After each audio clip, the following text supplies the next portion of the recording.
Olá, povo de Deus! Tudo bem? Como é que vocês estão? Hoje nós vamos estudar sobre o Santuário de Deus. Então é o estudo 12. Embora esteja o contrário, né? Mas veja, ouvindo a voz de Deus. Estudo 12. O Santuário de Deus. Um tema que dá muito pano para manga, nos termos populares, né? De forma coloquial. Mas, de forma bíblica, é um tema muito importante. Todos eles são importantes, né? Mas, se você não estiver ligado no Santuário de Deus, você não vai entender aqueles rituais que eram feitos e que também ele prefigura o atual ministério de Cristo, viu? Portanto, nós temos que prestar bastante atenção nesse estudo, o Santuário de Deus. Bem, o fim de que possamos desfrutar plenamente os benefícios do Evangelho, devemos entender a obra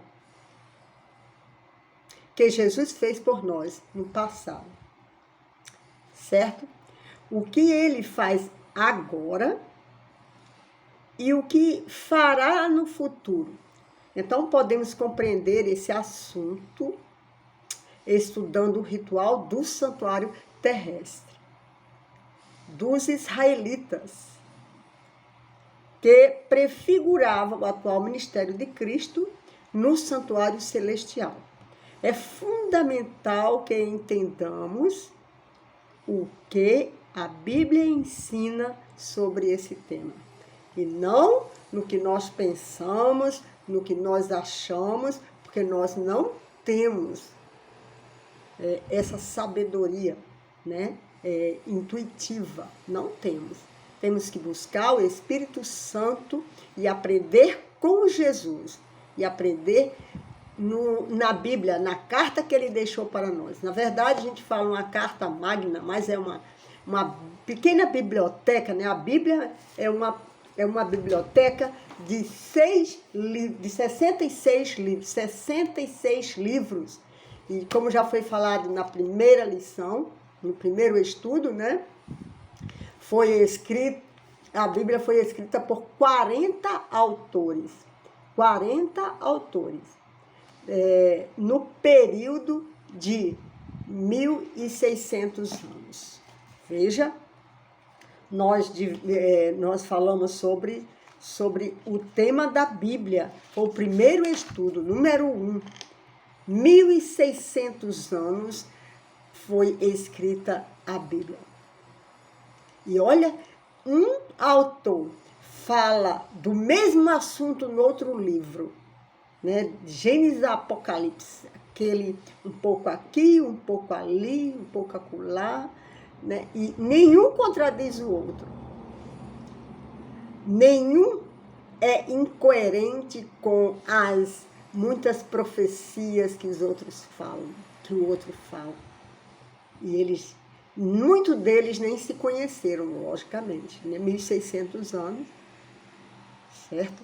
Para você ver como é importante esse acreditar e ter fé na carta que Deus deixou para nós, nessa pequena biblioteca de 66 livros que foi estudado no estudo 1.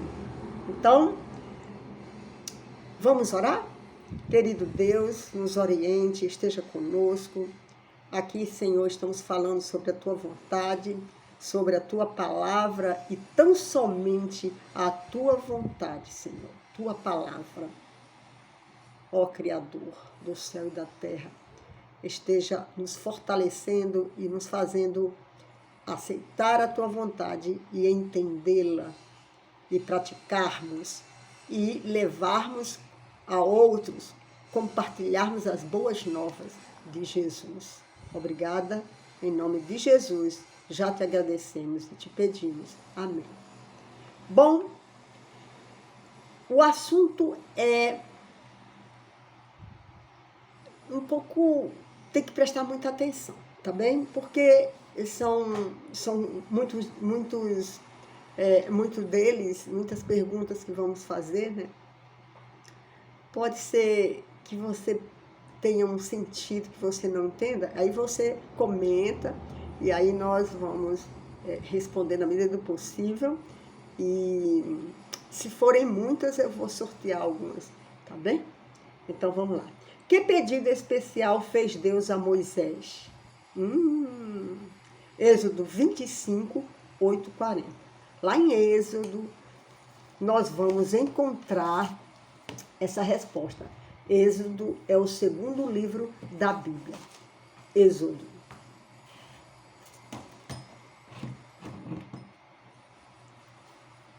E a resposta é Êxodo 25, 8 e 40.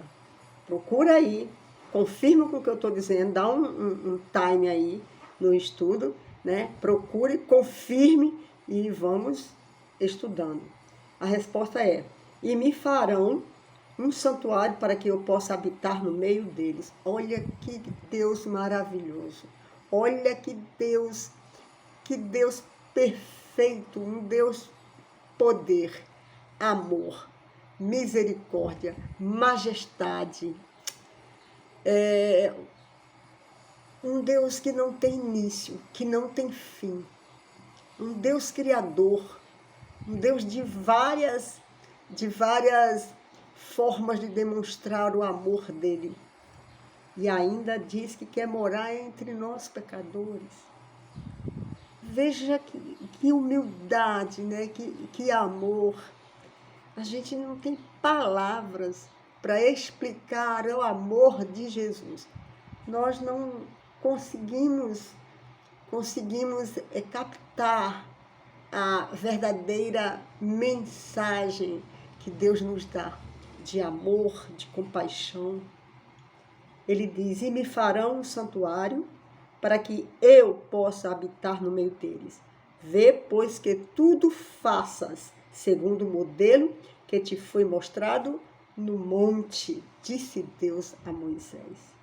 Logo após a entrada do pecado, Adão e os patriarcas construíram altares e ofereceram sacrifícios a Deus.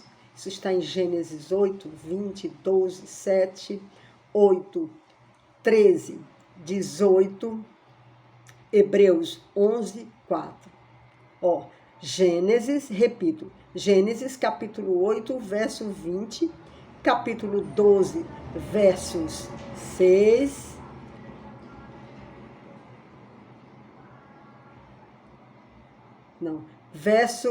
Gênesis 8, capítulo 20,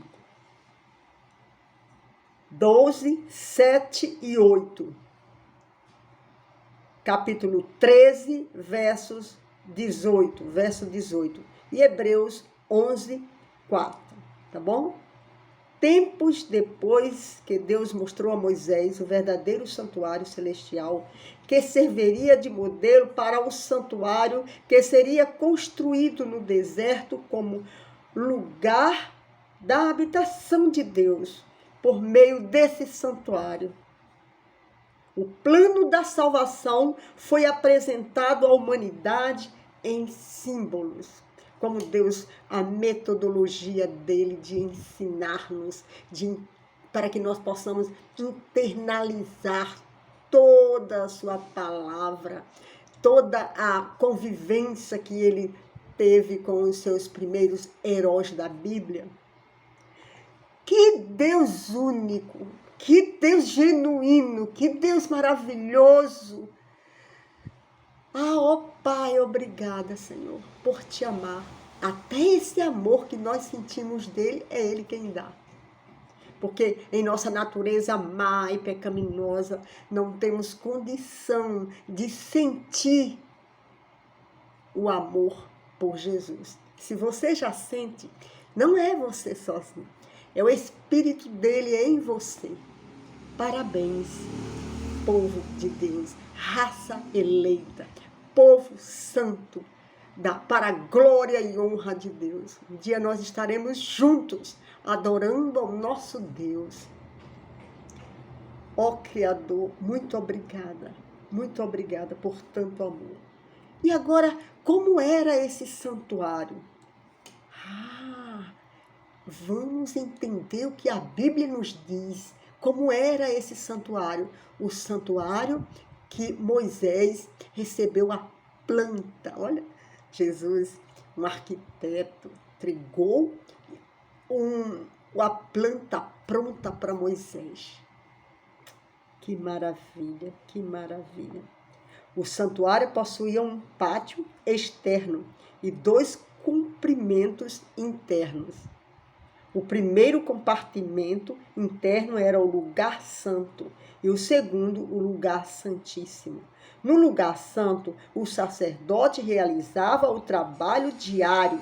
Está em Hebreus, no Novo Testamento, Hebreus capítulo 9 e verso 6.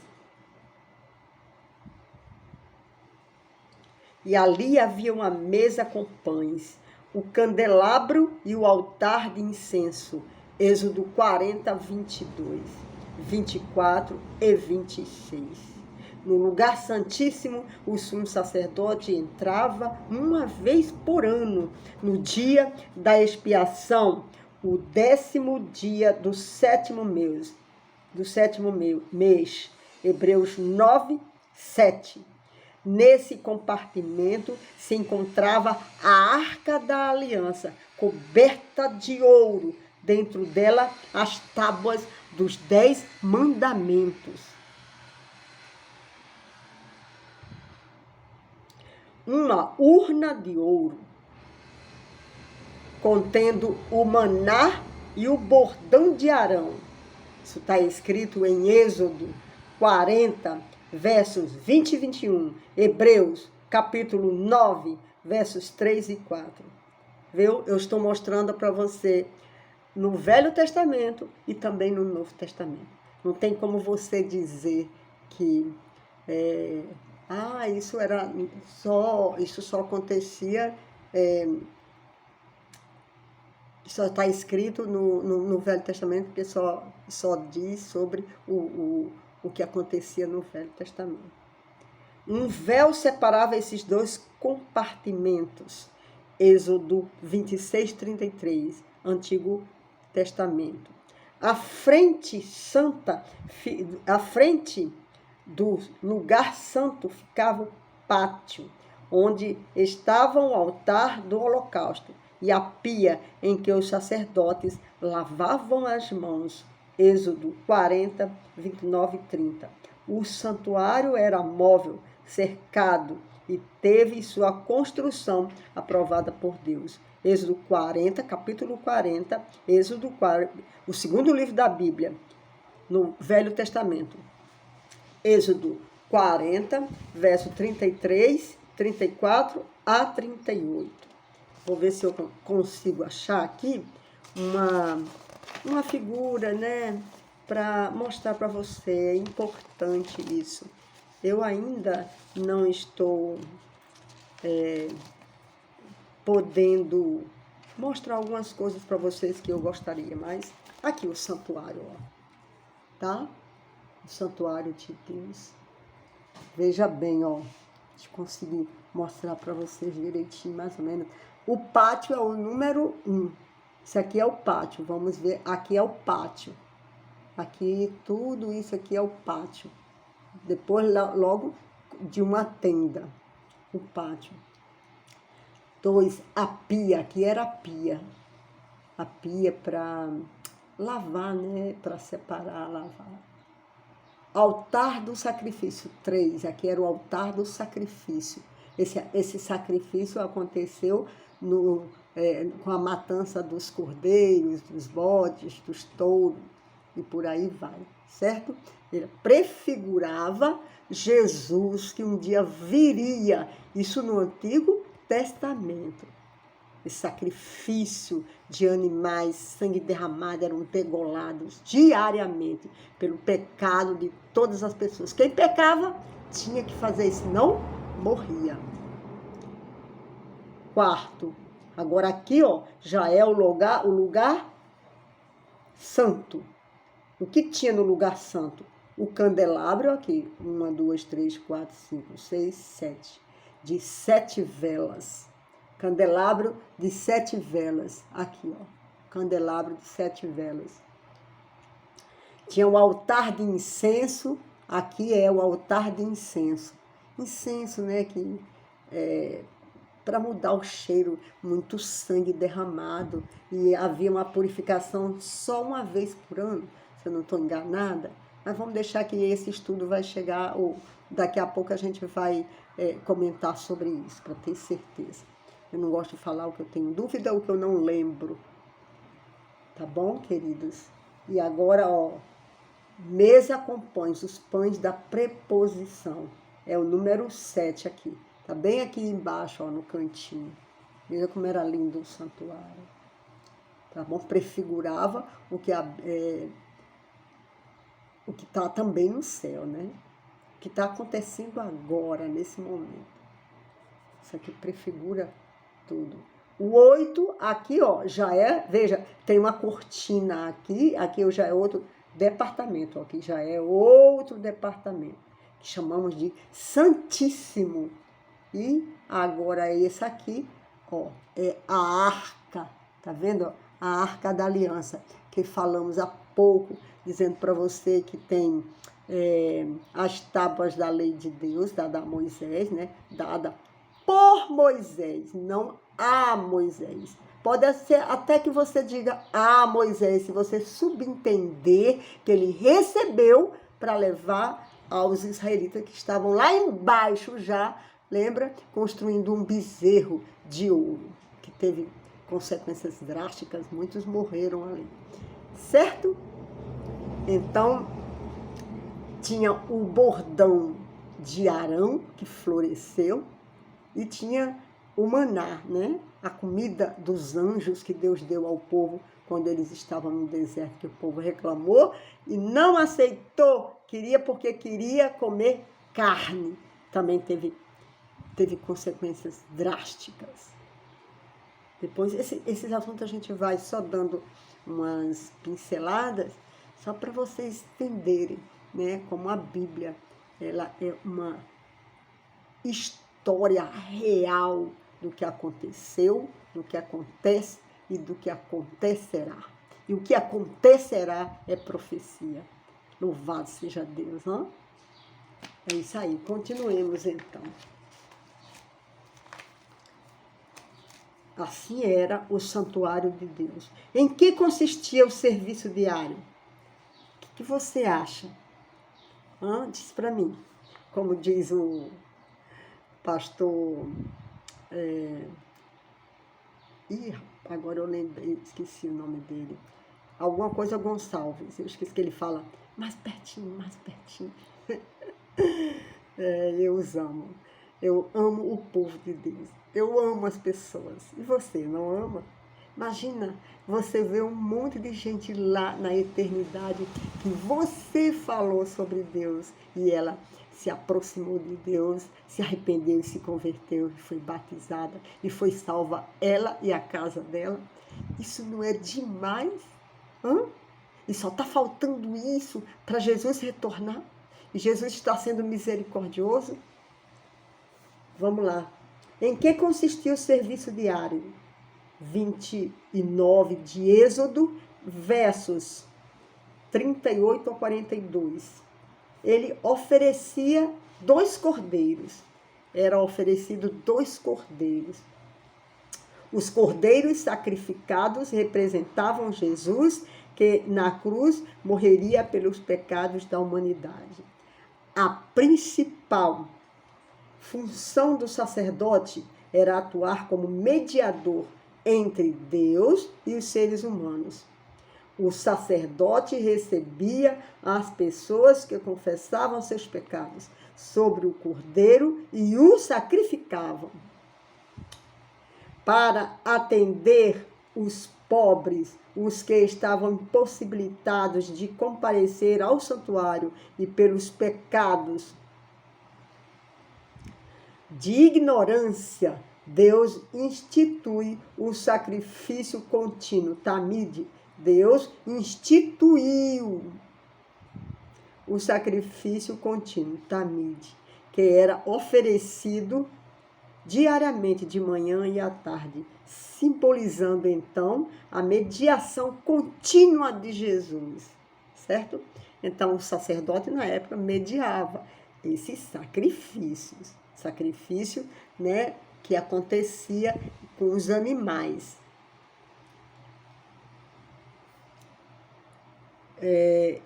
Nós costumamos dizer que esse sacrifício, que o santuário era a lei, era lei, né, na época, porque se você não tivesse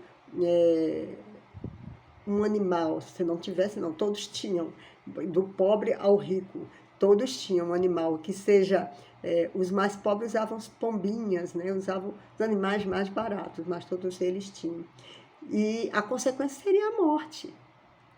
Se você, então era como uma lei, né? Era uma lei cerimonial, o que acabou e o que foi abolido, porque Jesus veio e substituiu toda essa matança de animais. Não existia mais. Os animais não podiam continuar, não podia salvar a humanidade. Quem pôde salvar a humanidade era o Cordeiro perfeito que tirou os pecados do mundo, né? Esse era Jesus, foi Jesus, que está lá no céu, né? Na mansão celestial dele, olhando para mim, para você, te chamando e te convidando. Venha. Ele diz, eu te convido, eu fiz tudo que eu planejei para salvar a humanidade. Tudo por amor. Ele não precisava de nós, ele não precisa da gente. Ele faz por amor. Ele não precisava ter morrido, ele não precisava ter sofrido. Bastava ele criar de novo. E ele ficar quietinho lá na dele, ninguém precisava nem saber que um dia o ser humano tinha pecado daquele jeito e escolhido o seu inimigo, seu arqui-inimigo, que já tinha feito alvoroço, pecado no céu. Aí você me diz, mas Jesus sabia, por amor, ele deixa livre, né, o nosso caminho, as nossas decisões, as nossas escolhas. Isso é amor. Isso é amor. Então, meu amigo, por esse meio o pecado era então simbolicamente transferido para o santuário.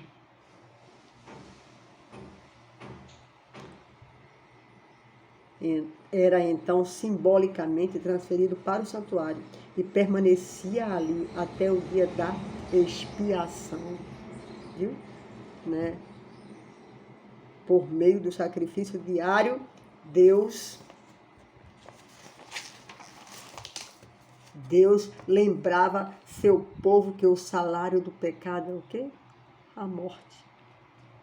E apontava para o sacrifício de Jesus, verdadeiro Cordeiro de Deus. É muito profundo, né? É muito profundo, não dá para você ignorar o que aconteceu, porque senão você não vai entender o que acontece e muito menos o que acontecerá, que é profecia. Minha gente, meu amigo,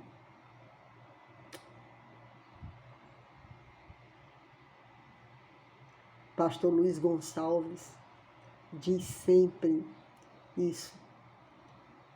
O mundo não tem mais muito tempo. A gente não pode marcar data, mas a gente vê os sinais acontecendo dia após dia. A gente vê. Fala-se muito em paz, mas a gente só vê guerra. Fala-se muito em amor, mas a gente só experimenta o ódio. Fala-se muito em vantagens, mas o que a gente vê é uma violência desenfreada, roubadores que matam por dinheiro. Uma guerra fria, guerra, sim, guerra fria muitas vezes, principalmente no Brasil. Guerra biológica. O planeta está se contorcendo de dores como se fosse parir, de tanto que é mexida. A terra não suporta mais. As plantas quase em extinção. Meus amigos, minha gente, povo de Deus, vamos obedecer a Deus e compartilhar esses conhecimentos com urgência, com urgência. Nós não podemos nos acostumar com tudo isso que nós vivemos, vendo crianças sofrerem. A humanidade não consegue mais sobreviver.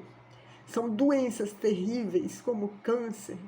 Nós perdemos nossos familiares nessa pandemia. Pessoas morrendo de doenças. No leito de hospital ou em casa, muitas vezes nem condição de tomar uma medicação para cessar as dores. Crianças sendo violentadas. As plantas, o planeta, as estações do ano estão uma confusão, ninguém sabe mais onde, se nós estamos no verão, no inverno, no outono, na primavera, tudo misturado.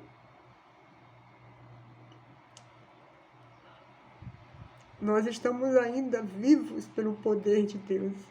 Ele está segurando os anjos, 4 ventos da terra, diz a Bíblia.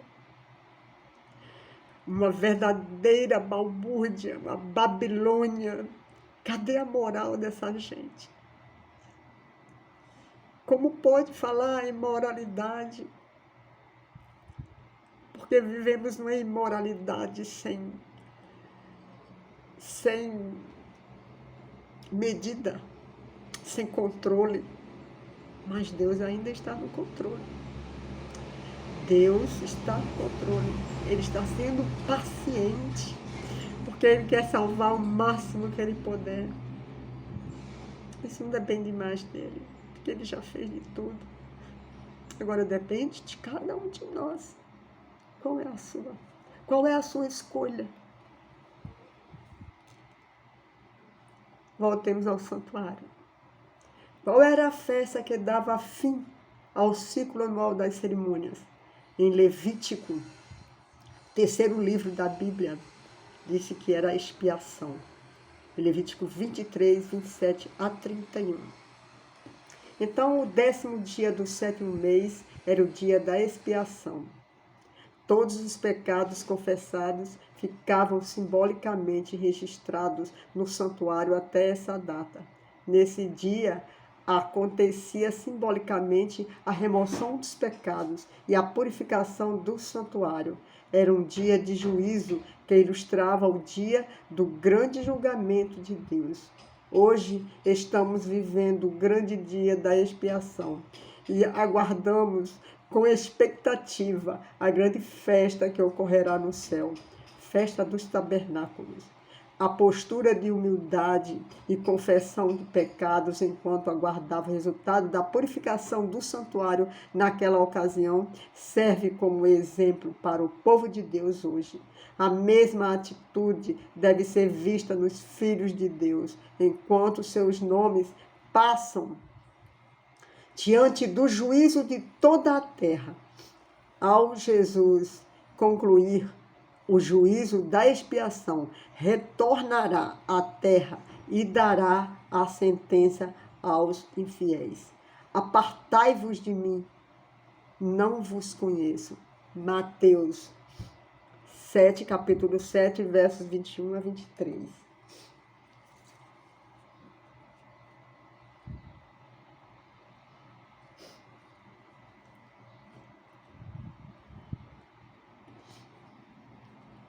A mesma atitude, repito, deve ser vista nos filhos de Deus, enquanto seus nomes passam diante do juízo de toda a terra.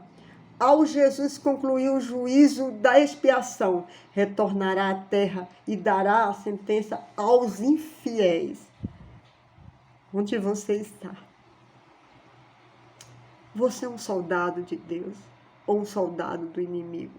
Ou você pensa que é de Deus, mas você está se atropelando e atropelando o seu próximo, começando do seu próprio lar? Onde nós estamos? Eu não sou santa. Infelizmente, todos nós somos pecadores. Conhecer não significa que nós possamos ser salvos, porque o inimigo conhece muito melhor do que todos nós. Mas é uma porta. O conhecimento é importante, porque aí já estamos conseguindo, pelo conhecimento, encontrar o caminho, que é o próprio Jesus. Ao Jesus concluir o juízo da expiação, retornará à terra. Quando Jesus retornar, e ele vai nos pegar de surpresa como um ladrão. O ladrão avisa a hora que vai chegar à sua casa para te roubar? Nem Jesus. Quem fala quem faz essa metáfora, essa comparação, é o próprio Jesus na Bíblia. Voltarei como ladrão. Retornará à terra e dará a sentença aos infiéis, no sentido não de roubar, porque nós fomos criados por ele e redimidos na cruz por ele, e seremos restaurados, mas no sentido da surpresa. Não se sabe a hora nem o dia da volta de Jesus. E ele vai dizer para essas pessoas que ou que aprenderam e ignoraram, ou que não quiseram aprender, ou que não tiveram dispostas a aceitar Jesus como seu Salvador.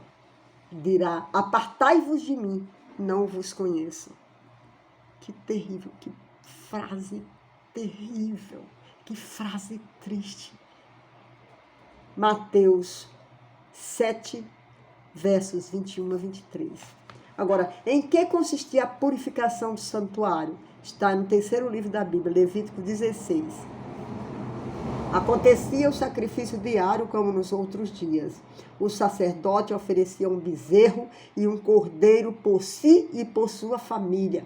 Lançava sorte sobre os 2 bodes. O sacrifício do bode era oferecido a Deus. O sangue do bode era aspergido no lugar santíssimo. Os pecados eram transferidos para o bode Azazel, que era enviado ao deserto. Entenderam? Existiam 2 bodes. Um era oferecido a Deus e o outro era transferido. Os pecados eram transferidos para esse bode e o nome dele era Azazel, que era enviado ao deserto. Através do sacrifício diário, os pecados eram transferidos simbolicamente do pecador arrependido para o santuário.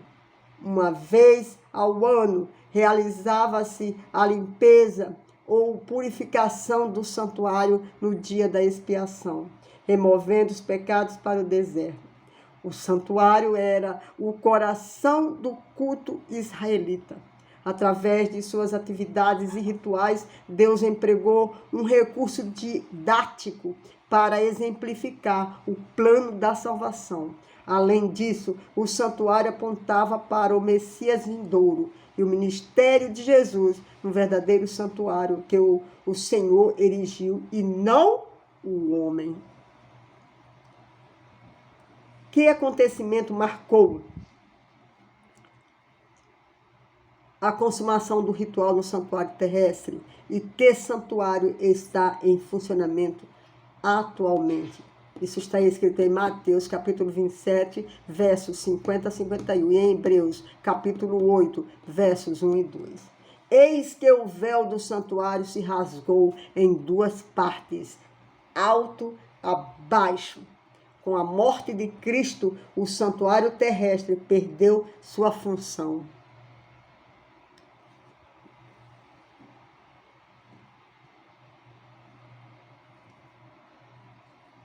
Pois a sombra deu lugar à realidade. Você está entendendo, meu amigo, minha amiga querida?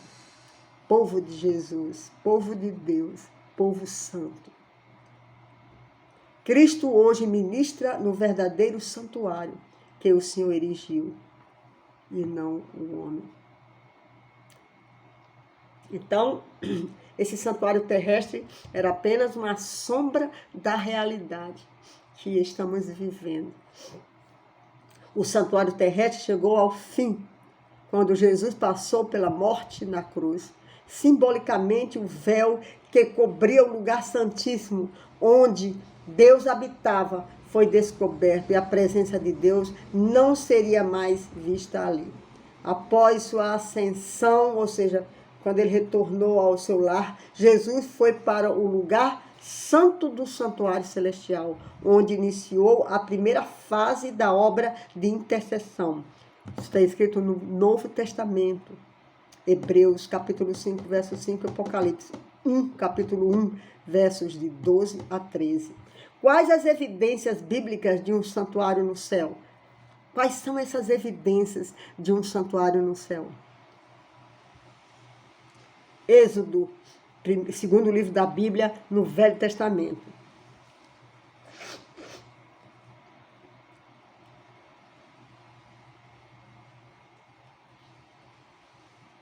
Êxodo 25, verso 40, Apocalipse 4, verso 5 e capítulo 11, verso 19. E a resposta é: a evidência bíblica de um santuário no céu é que abriu-se então o santuário de Deus que se acha no céu e foi vista a arca da aliança. Quem está falando isso não é minha igreja, embora ela compartilhe esses conhecimentos. Mas está escrito na Bíblia que Deus mandou para a humanidade e não para igrejas separadas. Infelizmente, poucos são os que se aproximam com essa verdade intrínseca, né? Geralmente usam Deus para angariar salário, dinheiro, fama, seja lá o que for. Mas não vivem a verdade bíblica, não ensinam a verdade bíblica.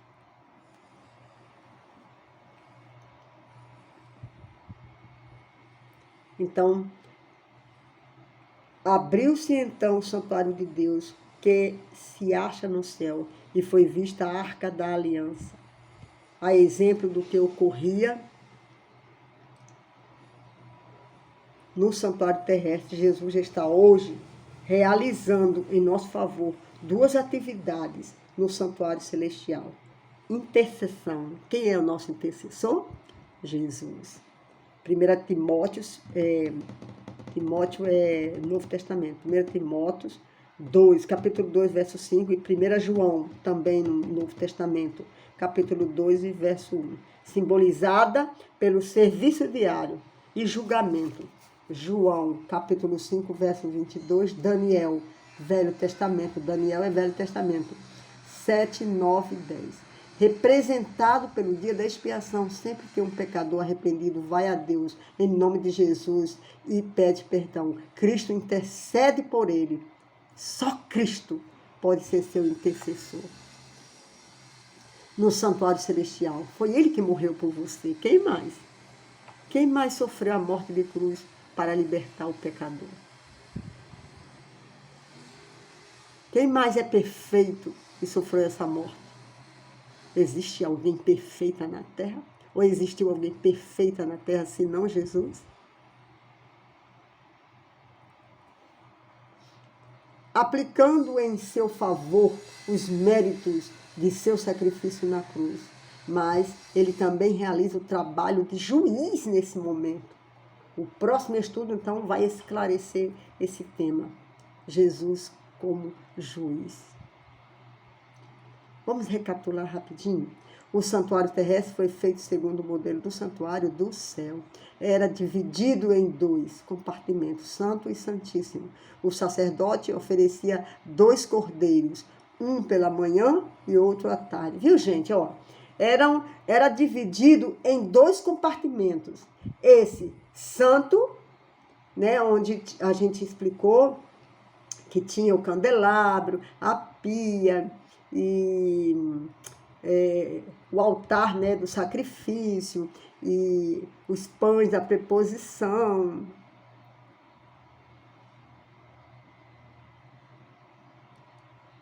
Tinha também o altar do incenso, né? Então, tudo isso era no santo. No santíssimo tinha o quê? A arca. Arca que tinha as tábuas e tinha também o maná e a vara de Arão, que floresceu. Certo? O pátio não se considera como santo, né? O pátio é pátio, onde ficavam as pessoas. Onde as pessoas ficavam ali sentadas para fazer os sacrifícios, para entrar no santo e só quem entrava no santíssimo era o sacerdote.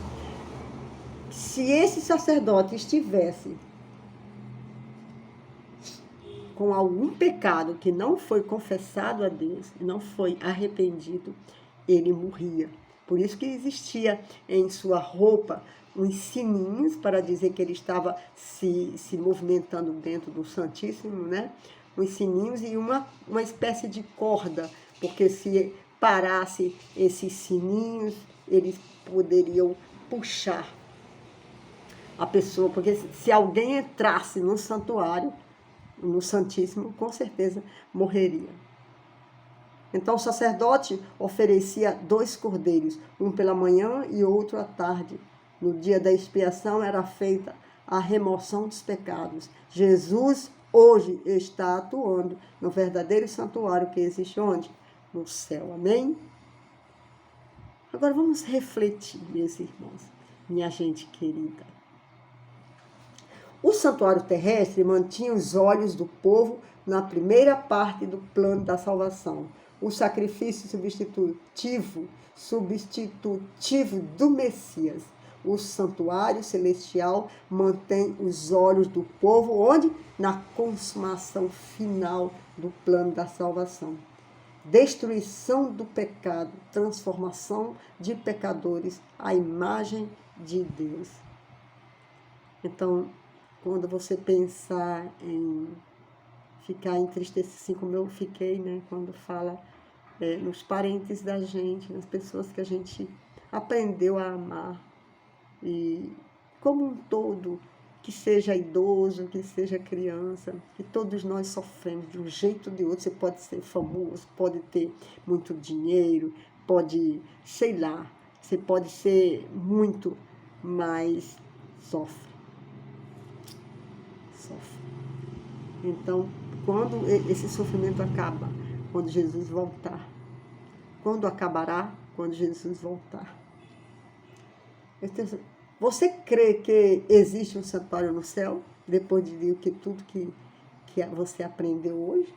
Você reconhece que Jesus Cristo é o único mediador entre você e Deus, ou entre mim e Deus?